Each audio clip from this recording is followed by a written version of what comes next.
Was I supposed to say something? Or is there a song? You can say something if we were Oh. live, which we are live now, Was it but just a test when you said three, two, one? it is a test and it is also live. We I are Aquarius, everybody. Welcome back. Well, we're Aquarius. Not you so much, but you can be, you know, if you you're do, Aquarius. if you do So you make it one sound little so thing. cultish every time you say it like that. Every time you say it like that, it I sounds so have to. cultish. It's just how everybody does it.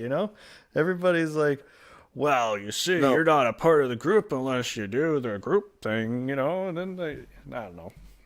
I'm how just, many variables I'm just does being, it I'm take just being funny.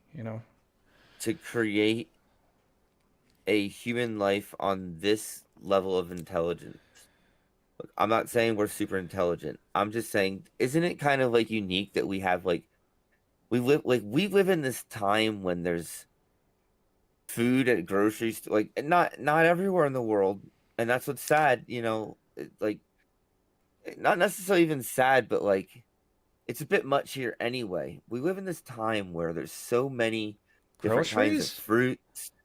Yeah, so many things at the grocery store. So, what kind of bread? Just like it's like eight different kinds of apples, six different kinds of breads, and let alone different shapes of breads. And that's a whole different world, crackers and like Well, there and are a this is lot like of a standard Italians out grocery there, store. so Standard grocery store has all these different kinds of things. We live in that, and it's just amazing, like this time period that we live in. We live in the same time period where the moon is like the same size as the sun, even though it's like an optical illusion because the sun's so much further away and the moon's so much closer. But it's like that's mind-boggling. Don't you think that's mind-boggling? Like these perfect eclipses, like that can't be. It I can't be like a coincidence in life that we get this time period of all these things that seem to like come together. We haven't been hit by a major meteor in how long? Like all these things, how rare we have so many different planets going around in a belt that protects us, let yeah, alone the it's larger cosmic sense and things like that. Just the smaller sense of everything. Like I always say, to prove God exists, you have to, you can't have law without order, and we have so many laws. The law of gravity and we have like no we have order. laws, and it's like you think that's just happening. You think these laws are just doing it because We have no that's their order, dude. structure. We have Like no. without Well, I without mean, order, the law wouldn't work. Something is forcing it to be that way, honestly, with and that's going that's back our to the Holy whole Spirit. the whole sun and the moon thing, and talking about like the what we were just saying earlier before we even get in the show up and running and all that is the whole God created the earth in a day, and then He created this in a day, and that in a day, and other people, and you're basically telling me about people that are trying to interpret the Bible specifically, and then trying to go into the specifics of yes, He could do it exactly on this time and exactly on this day because, and then it'll list a whole laundry list of reasons for it. Honestly, I think from the way it's stated, and a lot of things in the Bible sound a bit metaphorish, that it took God a span of time that we would equate to a day to do one particular thing. And then in the next day or the next span of time that he did the thing, it was, from our perspective, another day. I think it's like I think his day is like how long he was awake, and then when he'd sleep. Like I'm gonna take a nap. Mm-hmm. I'm gonna wake up, and it's like, you know what I want to do today, and it's like this is what I want to create. And it might have taken Mm-hmm. thousands and thousands and millions of years, and it's Because like, if we're but I don't. if they That's if just how I look at it, and exactly, because if the church looks at I the church looks at it and they want to incorporate the evolution into it, which I'm not fully for or against, but they want to put that into it. It's like, okay, so you believe that it was a million years or 1,000 years or however it was, but then you also have to go based upon the fact that it says a day. So those two actually like don't correlate at all, you know, in that I'm just saying, like perspective. You just it you'd have wasn't to a say, day. It was a day. That's how I look at it. And, like, look, if it was physically 24 hours exactly, because that's what day is, 24 hours, mhm. and that's exactly how long it took. I don't know, or it was like a millisecond, and then the rest of the 23 hours and 59 minutes and 59 seconds and everything, was just filled in to make it filled in.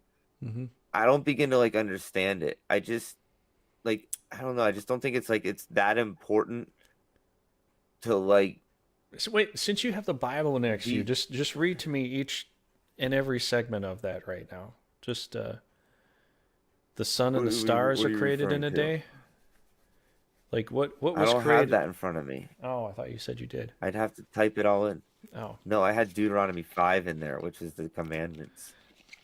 yeah. I honestly, it just makes more Which sense if some of it was just more metaphoric in a way. It's like just it was said in such a way for people to get an understanding, to be like, oh, so well, it's he fine. took a span of The, time to the work on a certain thing until he took a break, and then when he took his big break, order it of was it on. matches evolution. The fish came first. The fish came first, and then and then the animals came after. That makes sense. Then the humans were last. That all makes sense. It all makes like logical sense of how things. So I'm Yeah. saying the missing cycle was when God chose to evolve humans to a level of like big brained species that could Hmm. think. Yeah, and also I the mean, other thing is like, remember when we had this discussion before, and I talked about the fact that the sin specifically wasn't eating an apple, you know? It was the fact that the woman lied. The first sin was the woman lying, and then the second one was the man being proud of his wife, you know. So lies and then pride. yeah, That well, was it's kind of the thing. one It sin, wasn't it one. had nothing to do. Yeah, okay, there was a serpent and it talked, but how was a serpent talking to them? Discussing this sounds a little more like it's leading to something else, like there's a little more to the story than we're just being told. It sounds so, I don't know, childish in a sense for me. Like thinking about it, like in my head, it just sounds like something a child would understand, or a child would come to believe a little more than something, I don't know, maybe an adult would try to understand. There's got to be something Well, more to the story than just an apple listen, and a snake. we never depict Adam and Eve as children growing up. We only see them as a man and a woman, and that's is that the case? So they never had a childhood. Is that part of Adam and Eve? Yeah, it's like I the mean, I've chicken. Did oftentimes the thought, chicken come first or the egg come first? Well, apparently the chicken came first. So they never had a childhood, according to the story. But is that true? Could they have had a I mean, childhood? we don't. But they're treated like children as adults, right? You do this one thing, you're out. Why? Can't question it. Just do what I say. It's almost like keeping a dog in a dog cage. Like, don't get out of the cage. I'm going to be angry with you. You're going to be in timeout. Like, I guess that's what I'm saying. Like this idea that I mean, there's so much more to the story that we don't really know, and I don't necessarily think it's important because it's like the other guy said at work. He said, but would God, the all powerful of God, give you a Bible that's like a lie? And it's like, no, I genuinely think what we have is what we need for faith to be, giving us a way to be able to go to heaven, and giving us a step towards the right direction of how to be a good person to God. But like there's there's I'm a ponderer.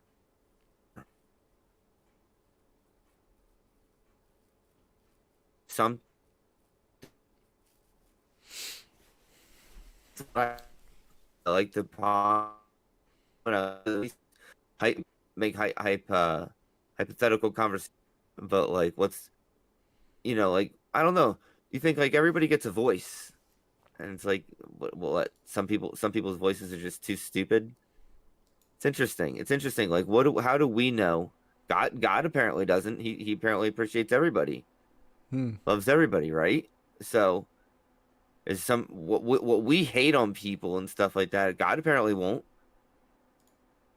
You know what I'm saying? Like, Mm-hmm. or will he? Because you're dumb, and then you're dumb because you're doing drugs, or because you didn't exercise your mind to your better potential. You've been sitting. You know what I mean? Like Mm-hmm. we live in a world of sin. Yeah.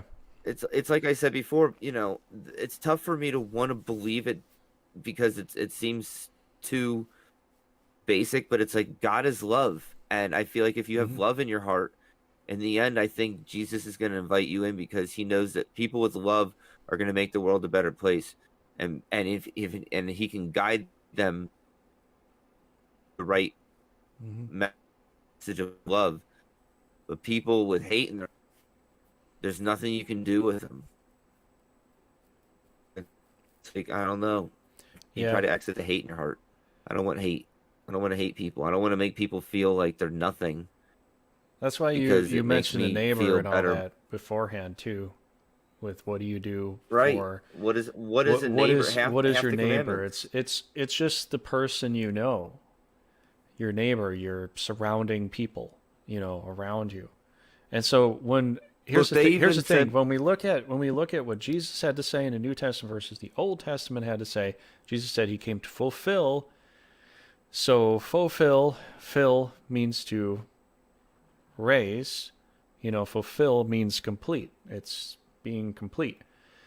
And when we try to look at the Old Testament, we're like, but that has to be literal because Jesus said things in literal ways. Well, Jesus said things in literal ways, but it doesn't necessarily mean the people in the Old Testament said things in literal ways. So you have to realize that when Jesus is making a little allegory, he usually uses a parable. When he's telling you something outright, he just tells you something outright. The Old Testament, it depends upon who the writer is and how they categorize what they're saying, whether they're saying it literally or figuratively. It goes back and forth, and then you got to try to be a scholar to understand that. Jesus, it gets a lot easier after you read it a few times. You're like, oh, he's saying a story based upon the situation that he's just referring to. So they gave him something to think about, and he gave them a story. And then if they can figure out the story, they got the answer. You know, pretty simple in that context. But there was a lot that, like what we were just saying earlier with the Old Testament, with all the days and everything. That was just, from my understanding, a person's perspective to try to teach somebody that would be like a child, somebody not mentally um, understanding enough to understand that it was a set amount of time that the creator took to do all these things within a certain amount of time, spans of time. But if you just say, okay, well, this day he did this, and this day he did that, and that day, everybody would be like, oh, I get it now. Because sometimes trying to explain something that's so profound is just almost too profound for a lot of people to I'm gonna grasp. I'm gonna read You you know? Deuteronomy 5:8. You ready? Mm-hmm. Deuteronomy 5:8 says, Okay. "You shall not make yourself an image in the form of anything in heaven above, or on the earth beneath, or in the waters below." And then it goes to 9. You shall not bow down to them or worship them, for I, the Lord your God, am a jealous God, punishing the children for the sin of the parents to the third and fourth generation of those who hate me, but showing love to 1,000 generations for those who love me and keep my commandments. It's This I sounds, really what if that's true, then at some point your grandfather or my grandfather or any of them did that at some point, and that would mean we're all cursed permanently. it's what's crazy. It's what's crazy to think Or about. we're all blessed because stopped doing it. But who's to know when they did it, when they didn't do it? But here's the thing: how can you live an entire life being cursed because of someone else? You can be put in a situation, but it doesn't necessarily mean you're permanently cursed. Because if you're permanently cursed because of someone else, then it means that it doesn't matter what you Yeah, do in life but because somebody the else Bible put you in a says situation God you can't change it. God will never test you much harder than you can handle. But it wouldn't matter at that point because you'd be damned if you did or you didn't because of your Aren't fourth we all? generation. Aren't we already all damned on this earth anyway? I wouldn't say necessarily we're damned, but I'm just saying, like, we couldn't do any better no matter what we did with our lives because of somebody else. I honestly don't believe that that's the case, especially with what Jesus But had you to could say. if you found God. Honestly, I think a lot of that's why Jesus said he came to fulfill. I think a lot of these Old Testament writings were written by one guy or another guy, and they were just writing their perspective as to what they thought God would do. But that doesn't necessarily mean that they have the full grasp of everything. The next one says, "You shall not misuse the name of the Lord your God, for the Lord will not hold any guiltness to who misuses his name." You could argue what you just did right there is misusing his name. Speaking for what the Bible says. I'm just saying, you put all these caveats in there, you can't do anything. There's nothing you can do except for eat, sleep, and poop. And if you don't just do that, you're doing something wrong. Look, you shall not give false testimony against your neighbor. So who's your neighbor? Uh, like What I'm trying to say is there's a deeper meaning to a lot of these look, a lot of these if your sayings, and next it's if your then next it door if your next door neighbor is a pagan, are they your neighbors? Should you protect them? kind of says you do. You know, But does that mean neighbor is just a term for who lives next to you? I guess a neighbor is somebody that you know that is near you. That's what I want to say it is. If you don't know somebody else, it's like, let's say there's a person that lives nearby you and he lives in a cave, he never comes out, and you almost never even know if he's Okay, there or if he's not. okay. You should not covet your neighbor's wife. But let's say you're on like a trip, in another state. It's not your neighbor anymore. It's got a hot wife. You allowed to covet her? But if you know that, that's the I thing. mean, It comes down to do you know? the thing is, it's in a guy sense now. You'd say the pride would be, I feel guilty looking at any other woman if I have a wife. Hmm. Like I don't want to look at another woman. Like I have a wife, but in I this guess time I guess generation, you're saying allowed to have multiple wives, so it's not even mentioning that. obviously it. Now the thing is, like, does it mean that Mormons are okay because they have multiple wives? I guess it's like, look, the thing is, that's what I'm saying. If somebody said I got married from really far away, if they said I got married through the church, shouldn't that be considered like your neighbor? Like you respect their marriage in front of God? You honor that? That's your neighbor? That's your kin? You think your neighbors should be more of like a group. And it's like I don't really we've been torn apart from the Mm. beginning of this idea, and especially white people. They get torn apart in this beginning that you shouldn't have a group. And you don't belong in a group with anybody. Getting a group of you white people together is only going to cause bad things. Hmm. And it's just like that's what society puts. But it's like I don't know, like as you know, it's like with Paul, you don't want to divide the church. Like Christians should respect other Christians, and Hmm. it's like I said, this whole problem in the Middle East. I don't condone violence, but a lot of Muslims are fighting a lot of Jews. I can solve your problem for you because you just got to read the New Testament of Jesus. Jesus is your problem. You know, you're missing Jesus. You don't respect him. You don't love him. You're cursed. Now I know you It's wanted it. to talk with that Muslim guy. We could have brought this up for the whole time. I don't look. I don't mean to be disrespectful, but the writing's on the wall with it all anymore. I mean, you know, pe- Yeah, that's the thing, the only because other religions are the only person that I fear, the person I fear most is Mr. Beast. He's the one who denounced Jesus and then goes and makes wells in Africa, trying to pray like he's doing it all for himself. Doing everything for yourself, it's just makes me sad. wonder if he's the actual beast of the apocalypse. I mean, I What don't what if know, he's the beast of the apocalypse? He brings forth because everybody will follow the beast, right? Doesn't it say that somewhat?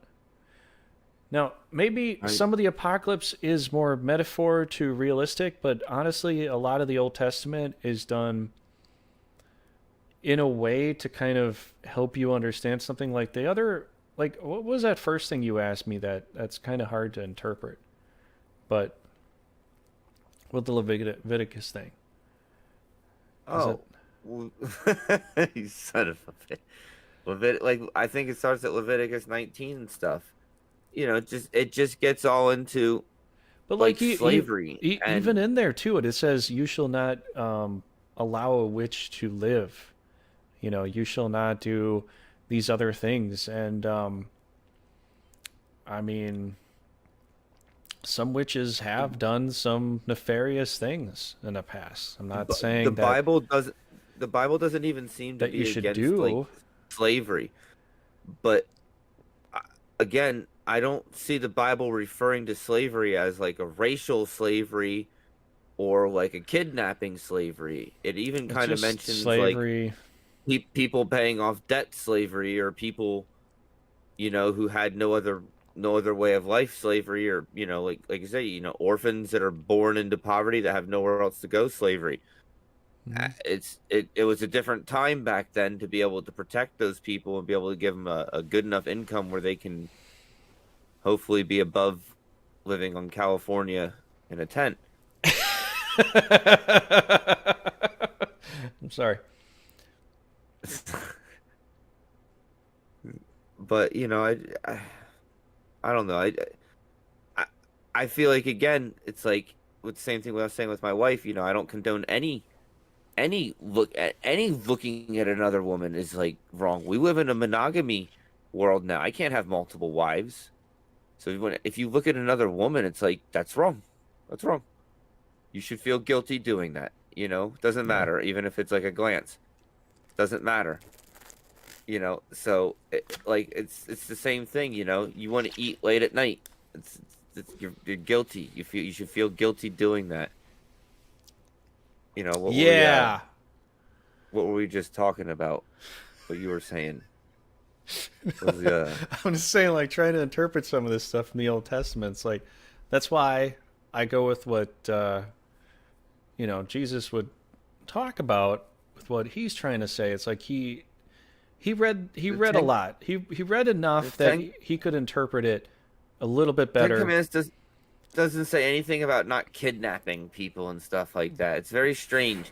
Like there's a very much sense of like moral justice that we feel above what the Old Testament seems to have. You know, the Old Testament would be like, you know, you're a sinner, is like stone the person to death. We're more like let's lethal inject them.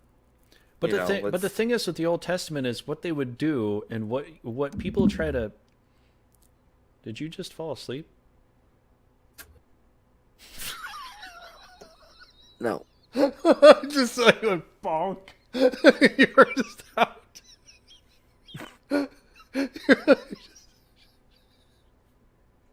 Okay, you shall have no other gods before me.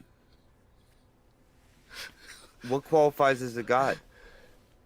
Anything that you spend more time thinking about or doing? You know, I guess. The thing about the the graven images and all that. Um, isn't it funny how almost everything we do, everywhere we go, any kind of icon we look at has to have a graven image. Even what we do with this, we have to have some kind of thing out there. I could just put a initial on there, you know, for what we're doing with this.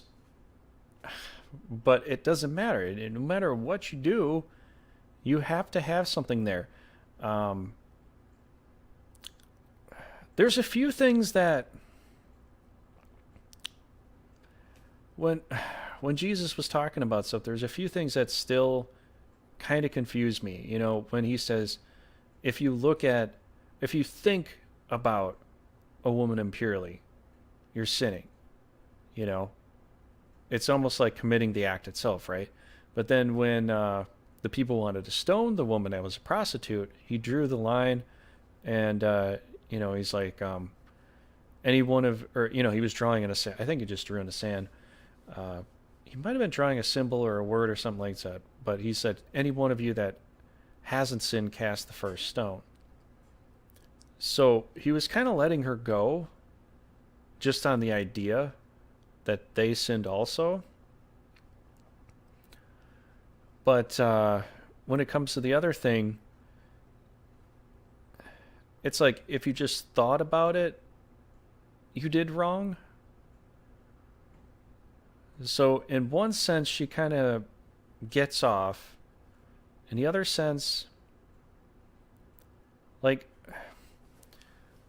so if you can't covet your neighbor's wife, just thinking about it is also doing it. That's pretty hardcore. Because how many times a day do you actually get to the point of just thinking about stuff? Thoughts pop up in your head all the time. But that's what I'm trying But to say. do you just go, no, just don't think about that, dismiss that. But if you just say, no, don't think about dismiss it, leave my mind, something like that, is it your fault that it popped into your head? Or is it coming back to the, like, now I'm trying to run into a different tangent here, like going back to the point of the Garden of Eden.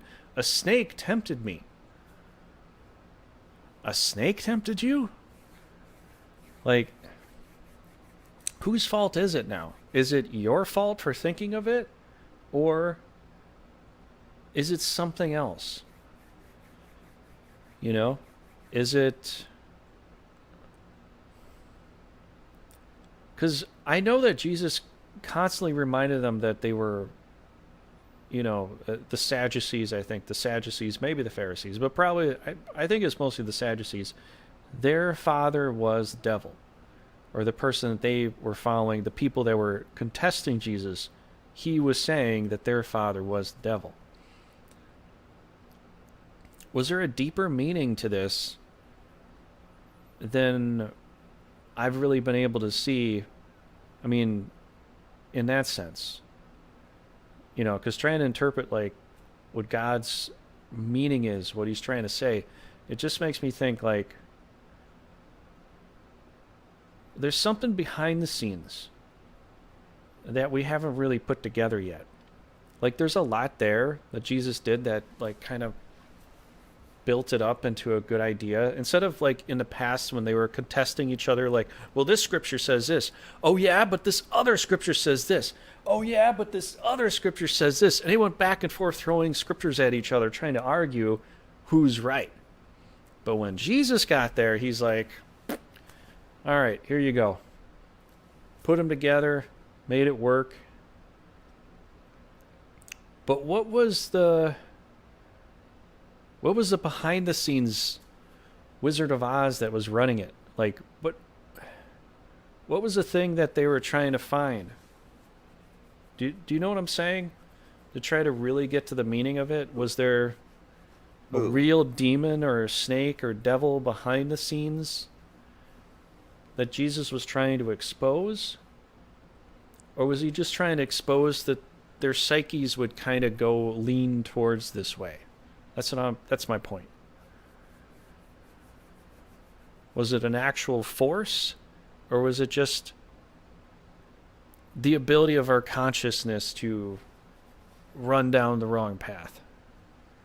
That's kind of my point here. I'm trying to interpret this. What do you Or is it all a simulation? which if it was created in a day and literally created in a day, then yeah, game simulation, I am all on board with that. I will. Then yes. But then if it is, there still has to be some AI programming devil or just our own free will, because it comes down back and forth with the whole thing as like even Jesus had to say, you're either a son or a servant. Well, what does that mean? A son means we're free to make choices, which means freedom is good. A servant have no free will, no choice, no nothing. The Garden of Eden situation, they made their own choice, free will. That was bad. But when Jesus is saying you can be a son or a servant, you can make the choice. Is making an active choice forward? Or is it just making an active choice? Is it a good thing? Is it a bad thing? Like, Jesus also said, if people call you evil when you do things in my name, you're good. What's going on here? I'm just saying, I want to work for God. I'm just saying that I really hope that that's how heaven is. That God is out there, Jesus is out there telling us, giving us all our jobs, and we have his back to help us be the best we can be, and we can create the planet in the perfect form for him. Because honestly, like, I don't know. Everything else just seems stupid.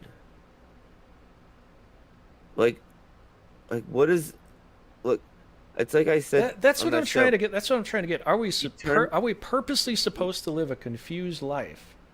Are we supposed to live a life that is based on full knowledge and understanding? Were we supposed to be meant? All right, let me rephrase this. Were we supposed to though understand it perfectly, like Jesus wanted to tell us? Or we were supposed to just learn things through metaphors and symbols and and magical life things experiences as they come to us.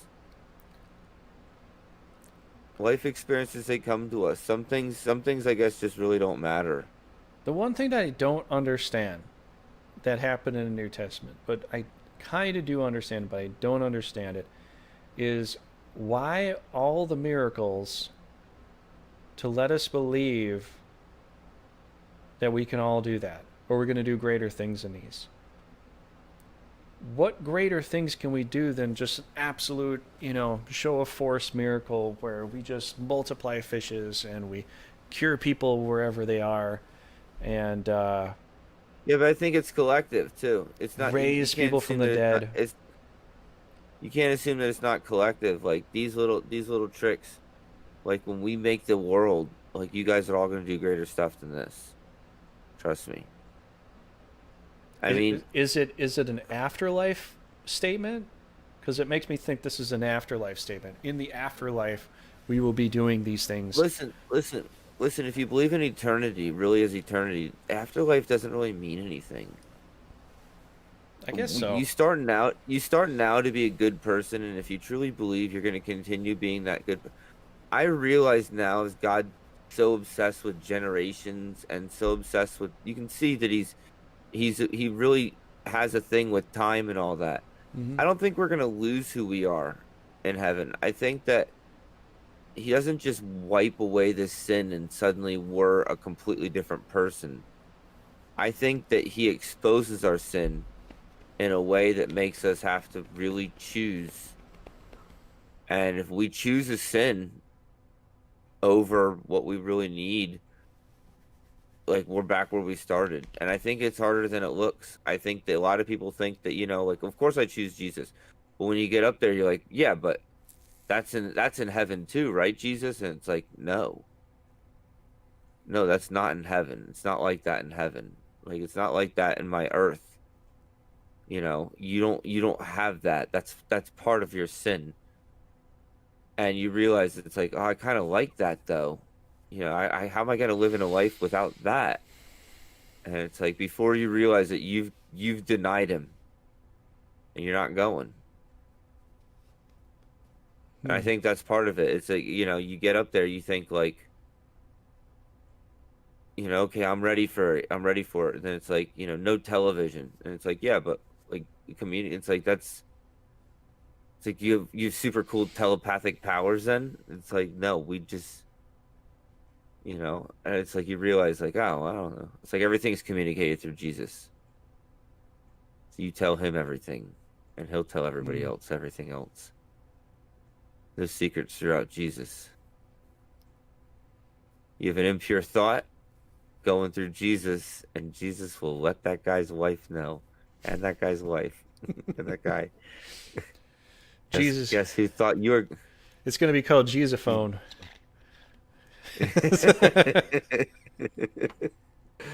Guess who? Guess who wants to kick you in the nuts tomorrow? Oh man, sorry, I just had one pure impure thought. Oh come on, he's having impure thoughts about my life. Yeah, yeah. What are you gonna do about it? What are you gonna do? What are you gonna do, huh?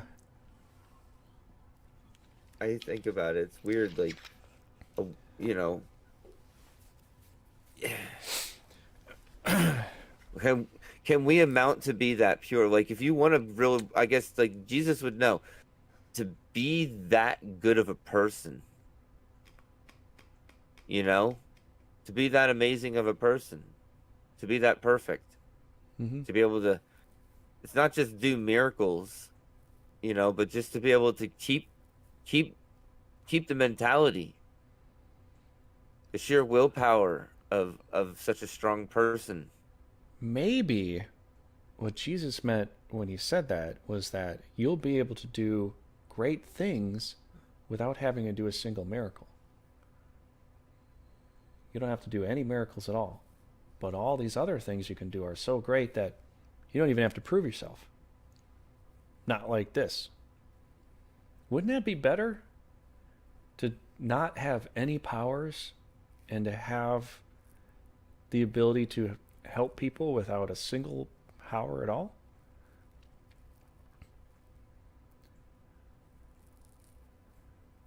Yes, yes. I almost think it's like a funny secret in a way. Like if that was the case, if that's the case, it's like a funny hidden secret. Like the secret is to not do it and be Superman. Is to do it as Clark Kent, but not Superman. Isn't that like a weird? That's Yeah, that's the right word. Isn't that so weird though? Like you watch all the Superman, you watch all these comics to watch him do all these amazing things, but then you just think, oh, he can't do any of that stuff as his normal self. He can only do it as a superpowered self. I don't know. But I just see like a lot of the even the New Testament stuff where they're like, yeah, and if they put it, okay, here's the thing with a lot of the churches, religions and stuff, like if they put all the things in there that Jesus said that they had to go about, like this actually happened, like with, if you're Catholic and you go to church, then, they do the body and the blood, and they say that the body, you know, the host turns into body and then the wine turns into blood, and you go drink it. And then you have to believe that that's true. Why don't they do that with every other part that he did? Like when he went to the wedding, they could have a wedding, and they could say now the water's turned into what, into wine, and then do that part of the thing, and then go, you know, and then do all the things that he, like. I don't get why the different religions pick on certain parts and they focus on it so much. Wouldn't, like, if you're celebrating a man's life that you enjoy and you believe in, you believe that is God, wouldn't you incorporate everything? Like, I'm just saying, like, if you had pie delivered to you every day, and they only delivered one slice of the pie to you every day, but not the whole pie, wouldn't you be upset? You're not getting a whole pie every day. It's getting a little slice of pie, little sliver. You know. You keep getting smaller, you know. Because I mean, if it's a decent slice and it's every day, you know, how much more do I need, glutton? Like, No, now you're like but I'm just a saying, little like, sliver. okay, like, Just a taste. They give you a bite. I'm just saying, like, what? Why? Here's a, No, I mean, here's a I bite. know, Wait till tomorrow. I know that a Here's a lot of single potato chip. there's a potato chip just survive on the sustenance of the starch itself. Just this tiny little piece. No, I'm just trying to make a point that I think I think everything they try to super focus on some small details here and there, but they don't try to look at the big picture and try to put it together. That's what I want to do when I read about what Jesus is saying. Is like every single thing that he did, there's a point to it, and his point correlates with this situation and that with that Well, situation. you ever think about it? He was like a general in the terms of the time that he spent on the front to preach his word and Mhm. his purpose and get like he escaped from attack many of time, you know, withdrew many of times, and then you know had to like create this but this way that he moved created this stir Mhm. that caused the whole hype in the area, Yeah. that caused it to like make, you know what I mean, like it wasn't a secret what happened, and it's just interesting. Mhm. Like he already knew because you know he already knew, but it's like he was smart. He was smart. You know, he didn't get captured the first day, and it's like, oh, that's it. Yeah, and when you and I saw this other person make this video of when they came to get him, it was like a massive group of soldiers that came to get him. So I don't think he could have even gotten away even if he wanted to. Once he finally got executed, you know. But every other time he found a way to get in, say what he had to say, and get out. Because I think at the time you just couldn't say anything at all, especially with a But Roman army I think a lot of it was that being there every time. when the Roman army saw him giving fish and bread to everyone, it's like, how the hell's he doing that? You don't see it, like, and, you know, the Roman army's like, I'm not gonna fucking report it. It's a damn real miracle right in front of me. Like, but no, because Yeah. no, but the truth is, like, a simple Roman soldier would look at it and be like, you know, one, I don't want to go to hell. That man claims to be the son of God, and here he is feeding all these people. Two, I'm not a tyrant. I'm not going to tell him to stop feeding the people. I want the people to be fed. You know, if we could find a way to work with Jesus here, you know, that would Mm-hmm. be the best solution. But no, like there was no way to work with him. Kings, you know, saw themselves above him. I honestly think that And he worked better with the Romans than he did with his own peoples. And I mean, just by the way he talked to the Roman soldier, saying that Roman soldier had greater faith than in all of Judea. That's a huge statement to say. That's pretty huge. You know, with the one Roman soldier that was like, "Oh, you cure my, this person, and just say the word." the thing is, I think also that Jesus was strong enough that, like I said, the soldiers, when they would see the stuff, they would get that feeling of like, you know, I don't, I can't even move. I can't, you know, it's not just fear. It's like they knew, like they, you know, they had the power of God around them. It's like they knew, like I can't go like snitch on him. Like Mm-hmm. I'll go to hell. I'm going to hell if I snitch on him. Like they were Mm-hmm. just instantly believers. I You think know, that's the reality of it, is that people, when they were around him, just like instantly believe, because it was like, mm-hmm. I don't know. It's like you could just do it. Yeah. You know, it wasn't like it was black magic, and it wasn't like, Hmm. it was clearly just this purity about it that people seemed to really, they knew he wasn't lying. He's not, not to mention he was, since he was born, he was like, the Magi like knew knew and all. They knew he was coming and all that. I mean, he was Yeah. prophesied. Yeah, it's another thing. You know, the Zoroastrians sent their magi to go look And that's and the all that. thing. All that kind of stuff is more basic to us now with that whole Aquarius cycle. Like it was coming. They knew it was coming. How they could predict exactly where it But was I'm coming is saying a different religion, Zoroastrianism, that already had a savior. They predicted another savior is going to come in 1,000 years, which was about that time. Then they followed the stars, which early Christians followed the stars too, especially for navigating the seas at night and everything. The signs and all that with what's um, but they navigated all that too. Other people were saying like 12 apostles are kind of reference to the zodiac signs. I don't know, Let me ask you this. Do but you think Christianity is what made pretty much our entire world what it is? Because think about anywhere that never had Christianity adapted to it. They're like they're like I mean, I well, guess you I could would say say China. Buddhism China has was like pretty yeah, big China over has there and still is, and maybe not just Taoism. Buddhism, but Taoism or Taoism or Hinduism. Um, I'm just saying, like, but even in Jainism is a listen, but very even very even in huge. Hinduism, even in Hinduism, there's not as much modernization in India as there was. Like they have like old, they can't kind of keep it old school. Hmm. You know what I'm saying? Like it's not like I don't know. It just seems like Christianity seemed to like be the forefront for people kind of modernizing ideas of neighborhoods and stuff like that. Hmm.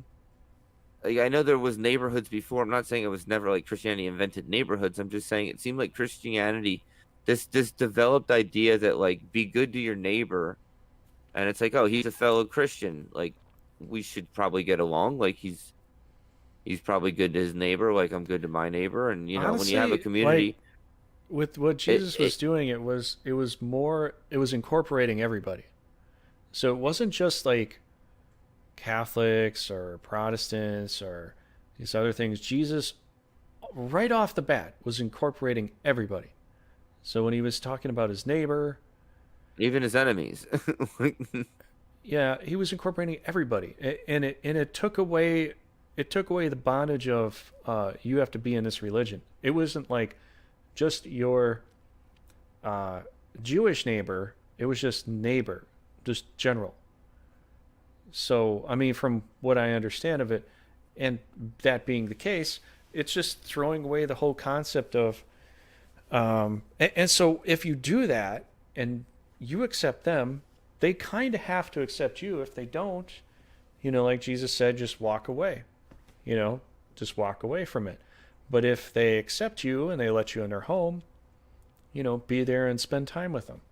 That's really what it was. It was just loving your neighbor and the people that you know and you're with. Those are the people that you're there for.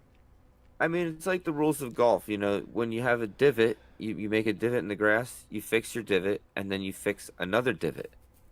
And if everybody does this, there's never a divot that needs fixing. The thing about it is like Jesus' way of life, if everybody were to follow it, it's just so pleasant, and we don't even really. But like it seems like everybody, like I hate to say it, but it's like people want to keep complaining about Christians.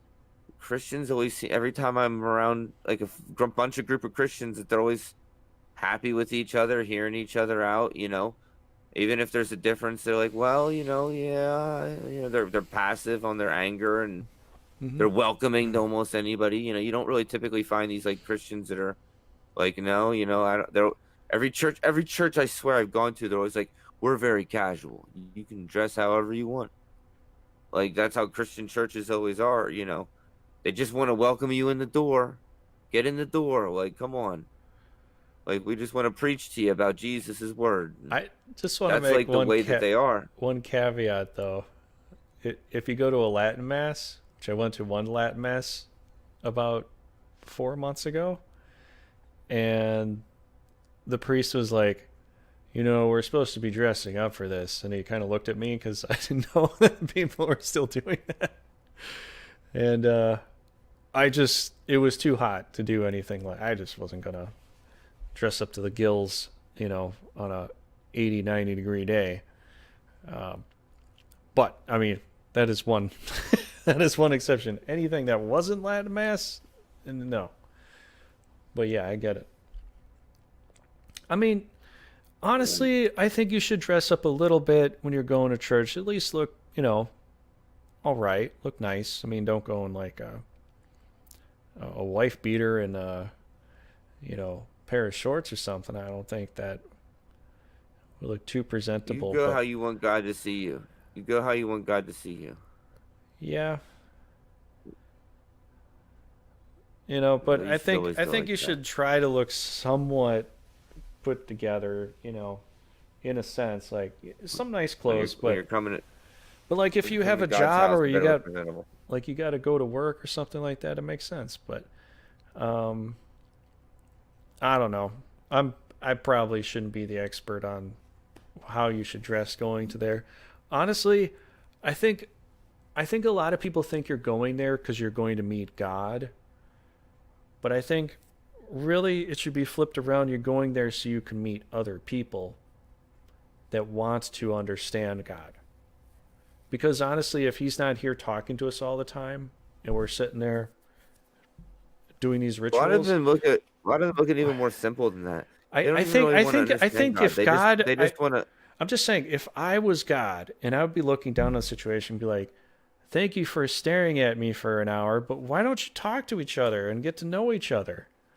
Like, I can't, in this form where I'm at, I can't, like, the one parable where the king or the guy goes to hell because he didn't help Lazarus out at all. Remember that?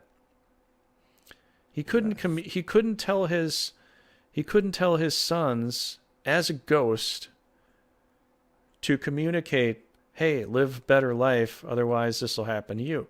He couldn't communicate to them as that because the gap was too vast. If we don't have God coming down and talking to us physically every time we go to church, then he's probably just hoping we do the best for each other, honestly, because the two parts that Jesus had to say were almost married to each other. Love your neighbor as yourself, love God with your whole heart, mind, and soul. Wouldn't it mean that, you know what I'm saying? You kind of have to. You love by following. That's It's like that's how I love God, by following, trying to follow. Yeah. I do a crappy job. I'm not good at loving. Yeah. The only, like, I guess you can love by following or love by leading. The one thing I found is there's a lot of times I try to talk about something, but the best way that I can do anything is just by trying to set an example by going out and helping out somebody else, doing what I can. And I find a lot of the time people say no. I try to offer help and try to do something, but a lot of time people just say no. But So you have to give $1,000. Here's a wad of $1,000. Oh, gee, thanks. You can maybe get away with 500 anymore. No, I'm not. Wow, yeah, not no, money. and They then like then physically they'll tell help. you Like their story. Then they tell uh, you their story, and you videotape them. that's You're an like, idea. well, I'm gonna put a GoFundMe up about you Hmm. because I love just bragging about my good deeds. Hmm. I could talk to an Amish guy. I don't know if you. I don't know if he'd come on for anything, but I could too. I could talk to an Amish guy and see if I could get some words of wisdom from him. That's something you almost never get, especially on a video format. You know. Look, I got a couple people in mind on who can be the next person on the show. It could either be the one person who is a pastor in Florida. I'll talk to him, see if I can get in contact with him or text him, and maybe text him a little bit more, and maybe we can figure out an idea for a topic. Like I Mm-hmm. said, he seems very like straight and narrow. He seems like a very very good guy. Mm-hmm. I don't even know if I think he's more straight and narrow than me. Put it that way. He seems like a pretty smart guy, and he was a pastor in Florida. Mm-hmm. Or I got this other guy that I just see at work every once in a while, customer, and he heads up with the youth group, and I'm kind of like he's just an IT guy, so he knows Mm-hmm. computers, so it'd be easy to get him on the show anyway. Mm-hmm. You know, I don't have to like explain a bunch of stuff to him, Yeah. but yeah, I want to try to looking for some good people to get some good conversation with. I'm looking for maybe some like obscure Bible verses, trying to find some ones that are forgotten. Yeah, I'd Because like when you somebody first got it, that I'd like somebody that likes to interpret the Bible specifically for real, to explain to me the situation with the one guy in the Old Testament that talked to his ass, and the ass would talk to him, telling him that he can't move forward or do this or do that because an angel was blocking his way. You got to read about that. If you haven't read it. But I think it's in a small chapter in one of the Old Testaments, and it gets a little weird. But his donkey talks to him, and he talks to the donkey. So, I'm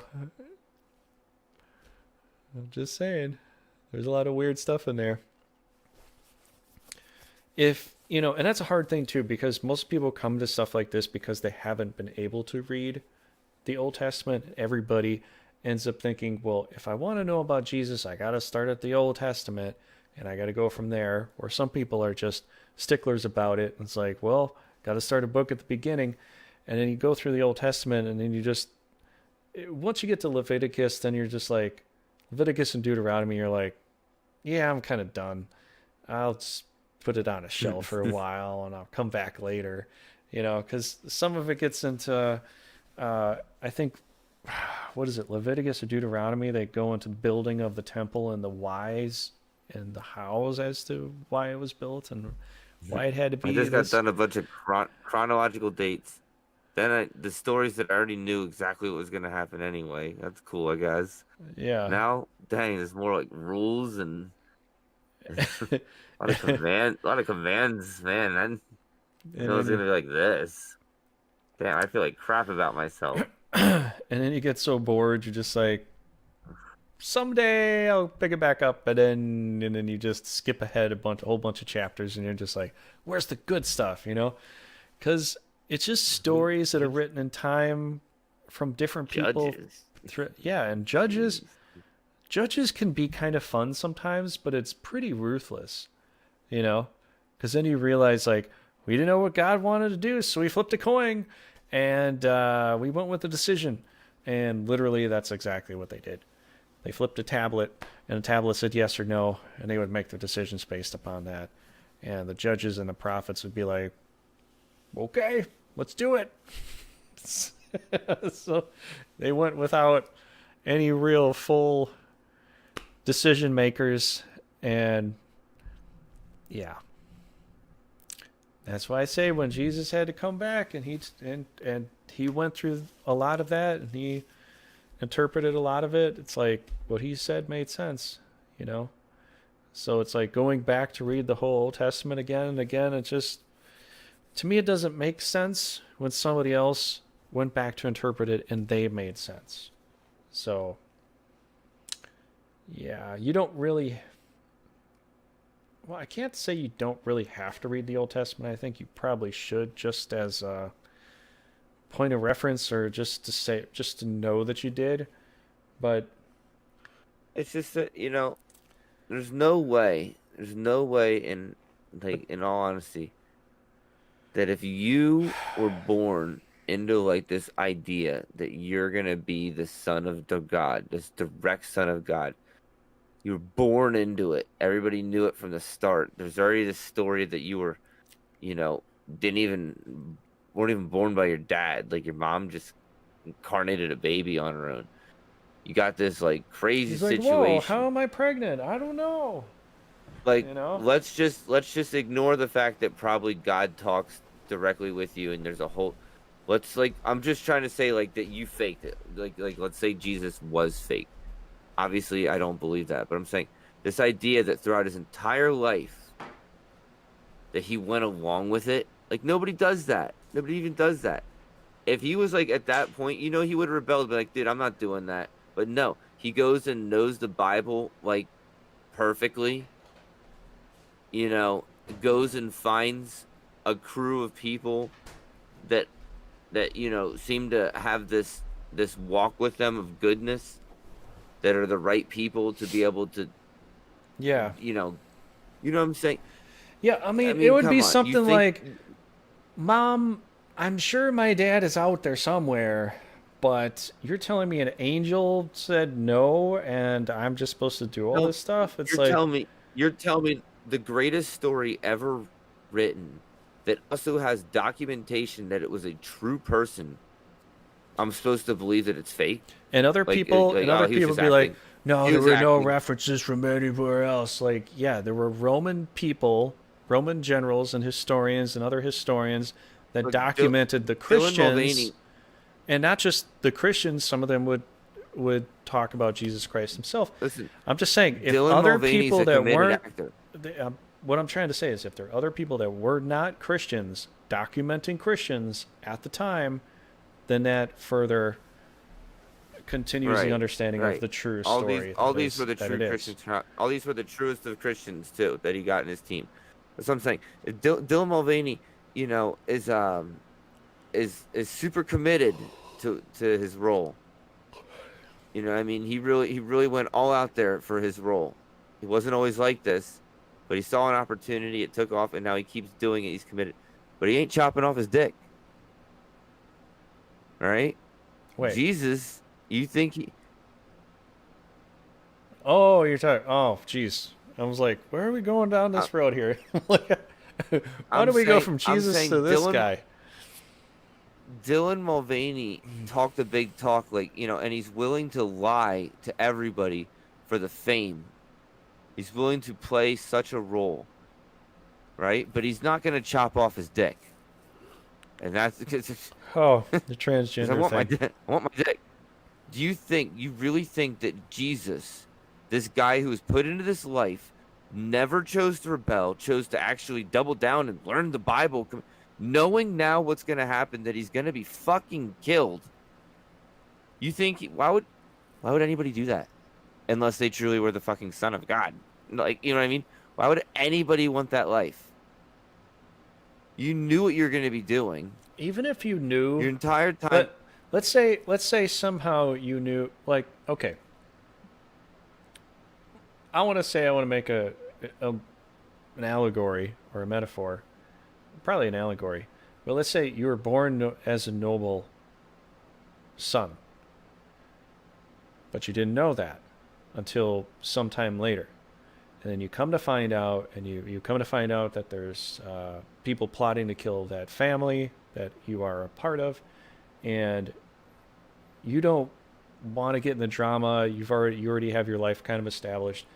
Um, but if you were to claim that, hey, I am the son of this, and they're killing all of the other people off, you're going to be killed, and you're going to die. But the inheritance of that, not just the inheritance of the riches, but the inheritance of the fame itself, go to you. So you could take that, die, because there's no way out. Let's just say there's no way out. Like with Jesus' situation, like what you're trying to say here, Jesus' Are you situation, saying there's that no way you're out. trying to say that He's But Jesus gained God's inheritance, which is in the afterlife. kind of, yeah, in a sense. But you know that you're going to gain that fame and die, or you can Just be like, not me. I don't know these guys, and just That's what go off and that's live what I'm live a trying to normal say. Like life and not have to deal with that. Most people are gonna go with that. You might say, well, yeah, there's some that want to be really famous and all that, but there was no, listen, there was never any stories where oh, um, um, Mary and Joseph crammed Jesus with the Bible for 12 hours a day and said, "You're gonna memorize this because you're the chosen one." Like that didn't, you know what I mean? Jesus always was Jesus. Since the beginning, he was, since he's younger, he's a carpenter. I mean, he was always like a preacher, he attended church and the thing like he was a is, good person. the thing is, what our understanding, the reason I believe in Jesus and what he had to say is our understanding is what we want is a Superman. We want a Batman. We want a Wonder Woman. We want people that are going to say they're super powerful and they don't need anybody else. Now you might say the Justice League and all that, but that's a different story. I'm saying if Jesus was that guy that you want as a Superman, he's going to say, "Pray to me, I will solve all your problems. It's done. You don't I don't need any He didn't say that. followers. I just need you to worship me 24/7 and you don't need to do anything else with your lives. Just come to me. Anytime you need help, just come to me." And just Jesus didn't fully say that. When the woman came to be healed, he's like, it was your faith that healed you. When other people are asking him about what to do, he's essentially giving them to each other. He's telling you that you need to work with each other. He's not saying you need to come to me and just come to me all the time. No, he's putting you back towards each other. He's not drawing you in like, worship me, I am a god, I am your god. He's like, aren't we all sons of the Father, including us in the family? What crazy person would do that? What crazy person would say, be with each other, you're all here for each other? A crazy person would say, no, worship me. Just like what you read about the stories of Zeus, you read about the stories of Odin, you read about these other stories like, you know, I need to be worshipped 24/7. I am the all this and all Father that. This Like, idea that you millions and who, billions and billions we're lives not can getting. live eternally. I'm just saying we're not getting the narcissistic story that we would see from a crazy person. When we look at Jesus, we're looking at a very humble pie. I'm gonna help you out. This is kind of how it goes. You should know this. See, hear what I'm saying? Eternally. Are you telling me that once you get eternal life, that you're never gonna slip up again? You're never gonna make a mistake? You're never gonna have an impulsive bad thought? You know what I mean? Like, you can say in Heaven and Earth 2.0 that like all that's gone. That without the devil here to allow it, you just don't get impulsive thoughts. I mean, wouldn't that change reality? You know what I mean? Like if you suddenly don't if you don't have the desire to eat late at night and then you don't eat it all late at night, you just get in better shape. Like then you're not really like beating the habit of eating late at night. You just don't have it. You just don't have the feeling. You know, it's supposed to be about beating the habit, about struggling and then being able to overcome, saying, you know what, I have the willpower to not eat at night. You're saying what I came to understand about certain things. Like if somebody goes to something to try to control something, you go to a group to try to control it, everybody there has to say, oh, well, I'm addicted to this or I'm addicted to that, and you just keep doing it over and over again. But if you come to the point that you don't align yourself with the addiction and you go, I can control this, I'm not going to go over, but it doesn't necessarily mean that, I have to like, I guess it depends on the addiction. But what you're trying to say is you need to learn how to control yourself, and that is mastery. Being able to control yourself is mastery, and that is really, I don't know if you're trying to say that's the point in life or if that's just one of the high But points of life. I'm saying that like if you I'm trying don't, to figure out what you're saying, Brad, here. you're not gonna get everything right. But I think that like if you don't have like a bit of a well, you've improved cycle. Is It's it like you is keep it the saying, slave or the son argument that Jesus was saying? Was it is this? yeah, but you're a slave. You're a slave to this earth. Then Oh, that would, yeah, that would kind of be a part of that story then, because then you're a slave to your attachments, or you're a son where you're learning how to control yourself or how to become a man. well, how to give up the attachments? You know how to really realize you don't need any of them. Mm-hmm. Yeah. You know, I think that's what I'm saying. Like even in the case of like tools and stuff like that, I really think that maybe it's not. We still say maybe. At least I still say maybe that it's like you get rid of all your tools and you just pray that screw gets tightened. You just sounds scary, right? What? Well, there's a lot of. I'm just uh, saying, like, God wants you to work for yourself, but like, at what level? What level? Are we supposed to like create plastics? Is that a sin? Is plastic a sin, or is that a good thing? I mean, some plastics are just simple byproduct polymers mixed together.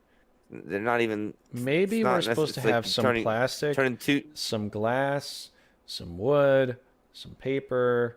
I know it's still wood, some other materials, some stone, a mixture of all the things instead of having just one thing. And you see that with our society. It's like, we're going to do it right. We're going to do just this one thing. And it's going to, that's all we ever do. We always say we're going to do this thing better, but then we just do one thing. And then years later, like, that was horrible. We just polluted everything. And now we got cancer. We're never doing What that if again. And then later on, what if all forms of self pleasure is like strictly forbidden?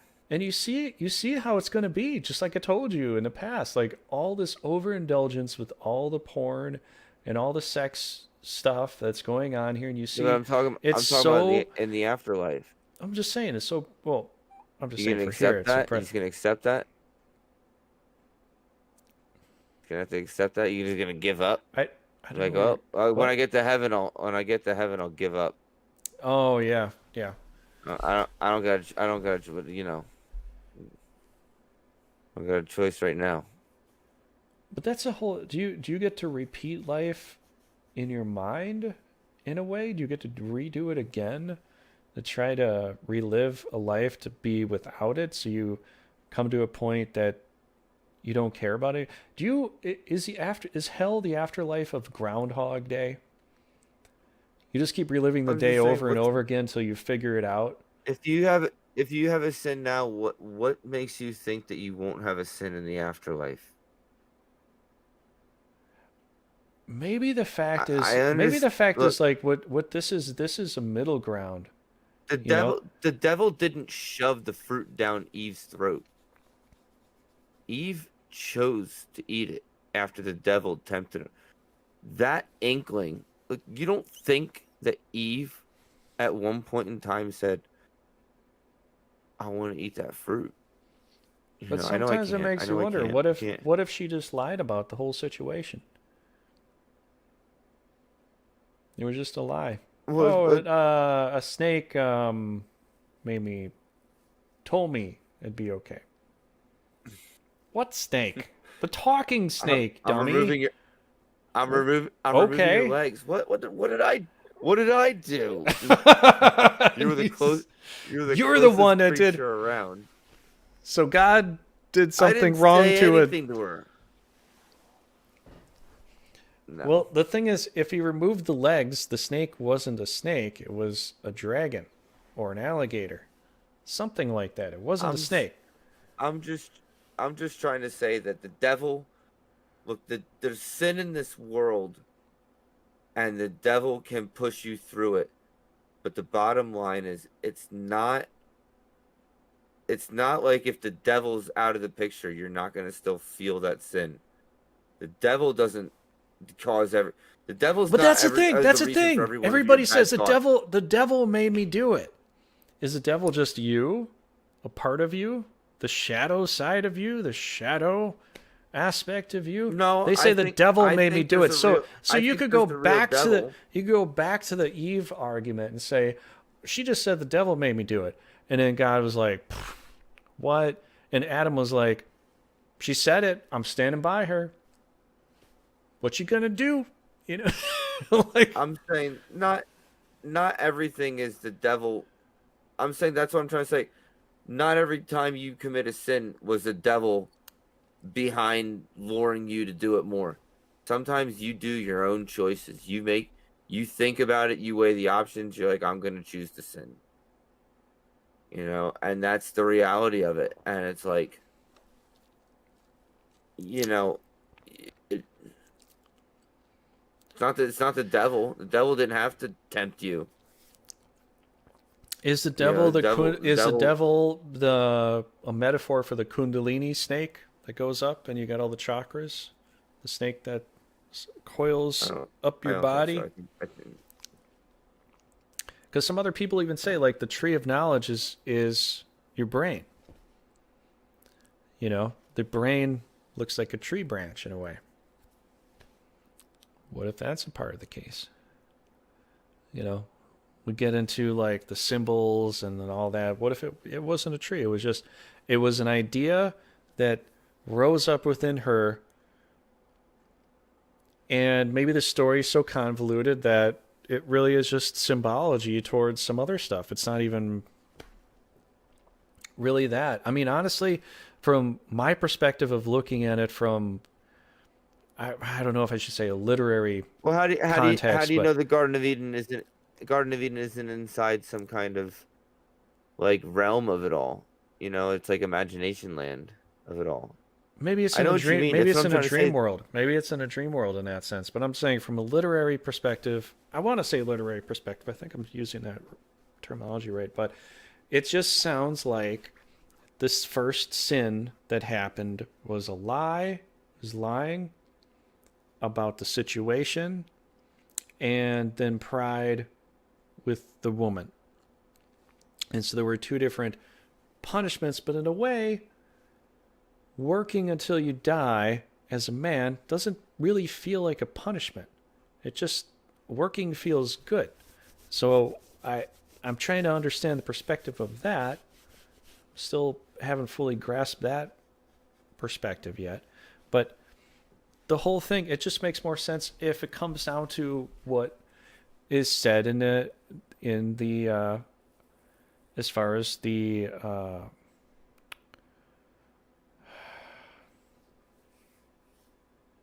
as far as the laws are concerned. You know, thou shalt not lie. That's the first. That's one of the laws.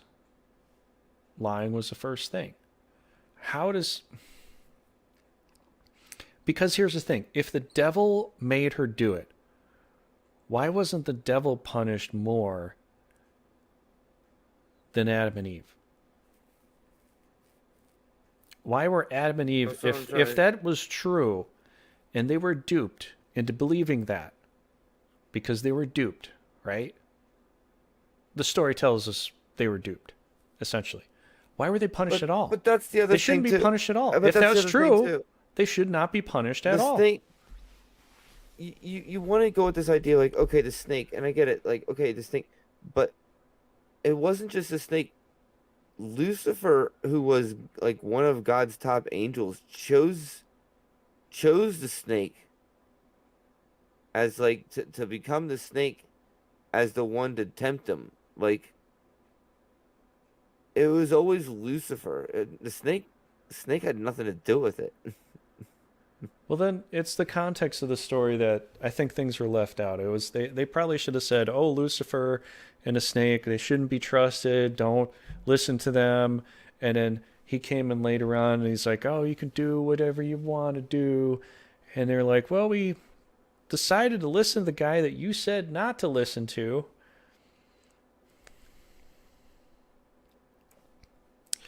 I don't know. Maybe there's something about the story. The context of the story matters. Lucifer It does matter. Lucifer was in Eden then. That shows Lucifer was in Eden. You know, how many other angels were in Eden? You know, did all the animals talk? But yeah, doesn't that mean that Because if he named the animals, the wasn't animals that could already? talk, right? Because if you can name the animals, considering that the serpent that wasn't a Because serpent, it, it was a dragon or an because alligator, this is what I'm saying. If the could snake talk could to talk them. and the humans weren't even weirded out by it in Eden, Eden can easily be a place of no time, no, evolutional state. It's like a limbo of what, and I even said before, like, you could create a pig to be the most intelligent creature. You just have to develop them with a bigger brain and change certain structure. Like Mhm. the monkey, we just happened to be put in the monkey. The vision of God was our brain, not our body. Yeah, I don't know. I just that's think that like made in the image of God. I think that's the maybe senses. maybe it sounds like a punishment, but it's more than that. Maybe this is a place of It's this. development for us. It's And the senses, though. The image of God is the senses, the ability to see, hear, taste, touch, and feel, understand temperatures, understand time, understand mathematical science. Being able these senses that you have. That's what God gave you. That's the image that we have. We were honestly, just put in a monkey. yeah, Our body didn't it feels like matter. we're put here to slow That's things why we have a down. soul in the end. You think all of a sudden, when we're out of our body, when we're just in our soul, we're no longer in the image of God, just in our soul?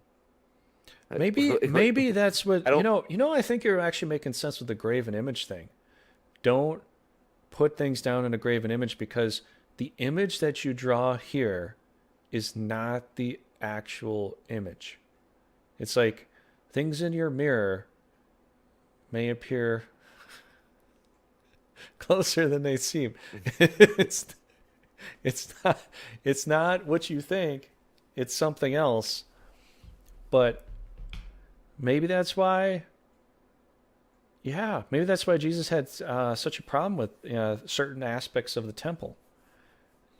Too, because he was coming to that point as well. Like you shouldn't categorize what a pure essence is, because you can't draw it. And yeah, I don't know, I was trying to figure something out with Look, that. But where was the Garden of Eden now? that's the thing. Like It wasn't if we're even. going to a literal sense of what it is and why it's drawn out that way, is it really a real place or is it an ethereal place? Okay, so it's real, but it's not here. It's not of this world. It would kind of make sense with it like now I'm trying to stretch this out there, but when Jesus said, I am not of this world, my kingdom is not of this world, when the Romans were trying to question him, could it go back to him being the Son of God in that sense, from him saying that his kingdom isn't of this world and Eden also is not of this world? He's coming from a different temporal, Well, ethereal area that we can't. he cast them out of Eden. How what was the term? How do they leave Eden? Through the gates? Did they say through the gates? Yeah, ring of fire, sword of fire with an angel. They can't come back. Yeah, so they like teleported them away. Yeah. Is the ring of fire around the Pacific? Is it the ring of fire around the moon with a solar eclipse? Or maybe from the space, or maybe from the spaceship. Is it ring of fire from a spaceship? It's like, hit the eject button. You guys are not on the ship anymore. Sorry, you guys thought too much for yourselves and you ever notice? made up too much BS. Remember the one angel they talk about how it has tons of eyes surrounding it, like spinning around, and they always talk about. So, like, yeah, if you look at some of the descriptions of the angels, they look like it's like spaceships. It's like a miniature Dyson sphere. But then again, it could just be the way light is. If you saw those ghost orbs that people caught, and they just have like a sparkle of light and a lot of little dots around it, what if those are angels? It's a guardian angel that you captured in camera form, which you normally wouldn't see, or a spirit, a soul. What if that's really it? I'm actually I'm kind of leaning more towards spiritual stuff than aliens now, in that sense, because even though Peter says in I think he says the Gnostic stuff, but he also says it in the Bible too. Our battle is not against flesh and bone; it's against the powers and principalities. Powers and principalities are those that are within power, and those that are principalities, but it's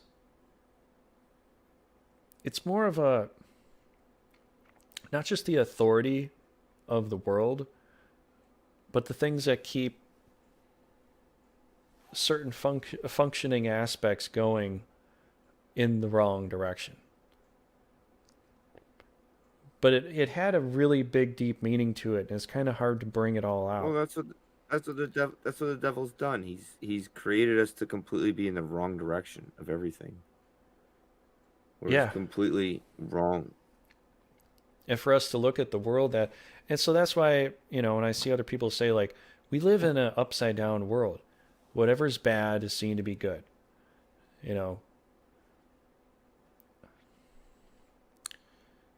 People complain about the presidents, like we're constantly looking for leaders that are more animalistic than they are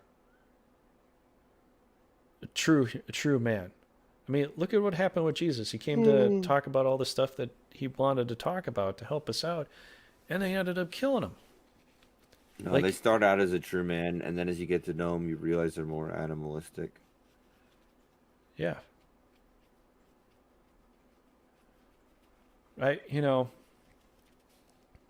think a lot of this is it's not that's the reason why when I look at the Old Testament, I look at a lot of things Jesus is trying to tell us, is that it's not specifically that solid of a message. There's some deeper meaning to it all the time. There's always a deeper meaning to it. It's not just, oh, there was a snake and there was a serpent, and it was there because he said so. Can you go back there and take some video footage and bring it to me? You can't. I mean, you can't prove that. All you can say is that's what it says. Not to mention, the serpent had legs at that point in time, apparently. So that's not even a serpent. So you can't you can't call a serpent a legged serpent. You'd have to call it a dragon or an alligator or a reptoid, reptilian man, being. Maybe it was not an ape human like us. It was a reptile humanoid creature, you know, that was in our shape, humanoid, but then it turned it into a snake. So now, because it is a serpent, but it wasn't so beforehand. So that isn't even written the way the way it's written lets us believe it's a snake, but it's not a snake. So it's not even written correctly. But what was it? I don't know. God made him slither on his belly afterwards. Did it have wings? Another interesting title for seraphim is to understand seraphim is a seraph is a snake. And oh well, Was it an angel? remember God made him have to. That's what I'm saying. God made him have to slither on his, you know, away. Yeah. And it's like, but when Lucifer met Jesus in Earth, you know, he wasn't in the form of a snake.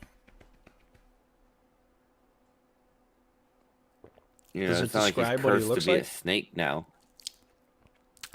So is he a It's like, how shapeshifter? long was Is he a shapeshifter? how Is long that was all it Lucifer? was? It was a shapeshifter because Odin was a shapeshifter, Zeus was a shapeshifter.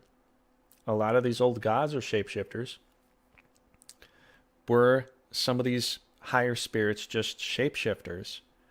And they tried to mess with Adam initially and become whatever they wanted to because it changes form. I Maybe think God, Lucifer knows just about everything. maybe God described how he changed forms, but he could already just do that anyway. What if that's the case? What if it was just a shapeshifter and we see these other stories with Zeus, Odin? You look at all these other different stories throughout different continents and different religious beliefs and all that. You'll find shapeshifters. What if that's the case?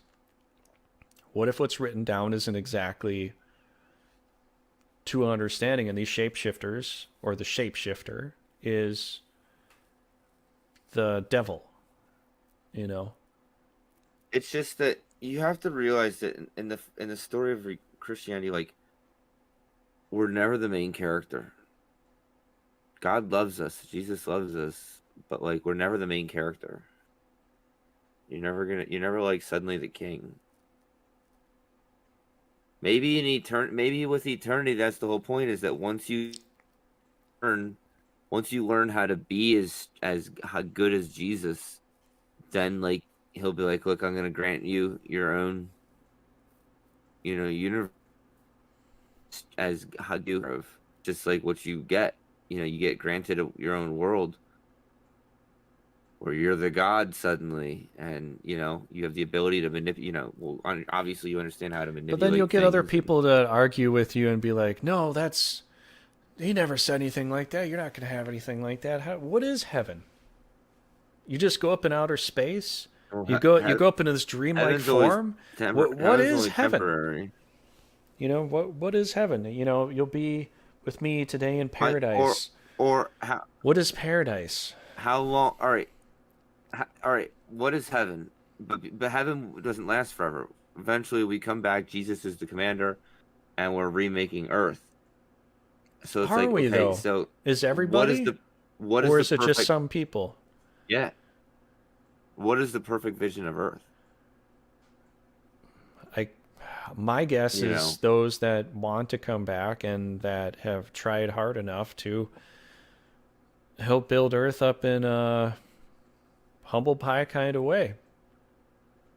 I'm guessing it's only Amish people that come back.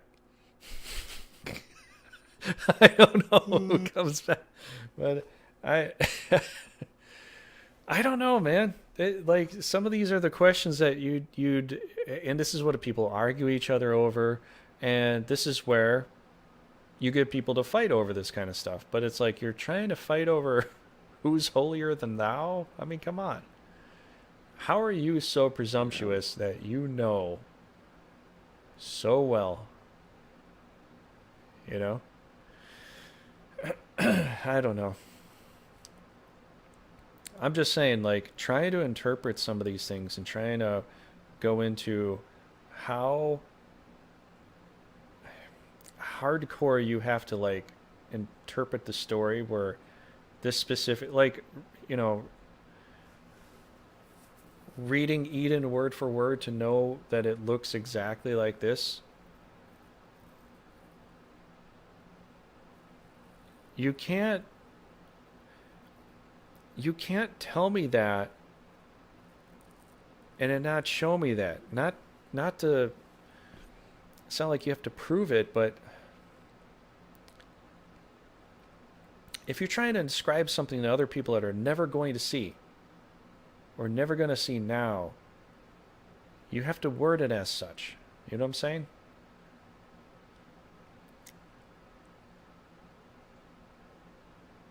Because it only helps that way.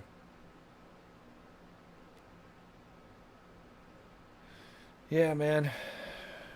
I don't really know I'm how falling else to asleep. describe it, but like there's a lot of people that want to live by the Bible, the word of it alone, but then you try to read all, some of these things that happen in the Old Testament with the talking donkey. Are we incorporating that into our churches? Do we have a donkey that is going to talk to us? We're going to sit there and listen to it and hope it'll tell us something as a part of our story? And if a donkey starts talking and he starts quoting the Bible, but then he makes a mistake that's wrong, are we supposed to assume that he just, oh, donkey, you made a mistake. This is actually, incorrect here. I'm And just he's like, saying, if no, you're going to no, go no, with no, no. if you're going to go with all the stories, go with all the stories. Be thorough. But like none of you can't interpret all of it totally physically 100%. It's not going to work. It's not going to work for people, you know? Yeah. Yeah. Let's call it. See if we can get some of those guys in, a week or two. Okay. Yeah. I mean, there's a lot in there like that's why there's different religions or sects of religions with this is my body, this is my blood. It was just him, saying this or he really meant that, and people interpret it like this or like that. We get years later. We get all the final, like, this is the way that it's done. This is how we do it. Grape juice for communion. Drink. Quote Yeah. this. You know. Yeah. Quote And this. Do this. This is how we wanted it. Trust me. Jesus said, whatever you bind on earth is bound in heaven. It could mean that whatever rituals you bind on earth are bound in heaven, or it could mean whatever you've done on the earth is etched into heaven. Which I sort of believe a little bit, yeah, a little bit more of the latter, but I also believe, you know, the first one too. But there's just a lot that he said that it gets hard to interpret unless you're listening to somebody that listened to him and interpreted it very well. Plus, it's 2,000 years later of a bit of telephone with different languages. That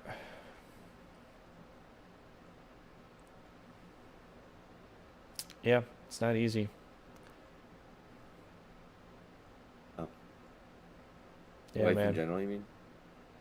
Yeah, Following trying. right and wrong. Right and wrong is getting, like, misguided anymore. Yeah, especially Someone's with the doing a really way good job of people are trying just to fool people. changing meat suits, however they want. You know. I wouldn't put it that way. Creepy way to put it. I've been watching a lot of Supernatural. Well, I'm gonna get to bed. Mm-hmm. All right. So Great getting to talk to you. yeah, it's good talking with you, man. All right, so that's it. That's the end of the show, guys. Interpreting God. You're gonna have